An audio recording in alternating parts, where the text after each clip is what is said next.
ক্ষমতা গ্রহণের পর সবচেয়ে বেশি দুশ্চিন্তায় ছিল যুক্তরাষ্ট্রের অভিবাসীরা।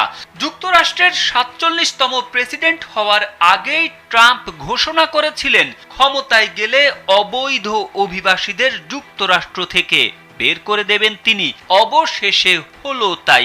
দ্বিতীয় মেয়াদে প্রেসিডেন্টের দায়িত্ব নিয়েই অবৈধ অভিবাসীদের নিজ দেশে ফেরত পাঠানোর কার্যক্রম জোরদার করেন তিনি। পূর্ব ঘোষিত সিদ্ধান্ত অনুযায়ী দেশটিতে বসবাসরত অবৈধ বাংলাদেশি অভিবাসীদের ফেরত পাঠাচ্ছে ট্রাম্প প্রশাসন। শুক্রবার অভিবাসী বাংলাদেশিদের বহন করা প্রথম ফ্লাইট ঢাকায় অবতরণ করবে।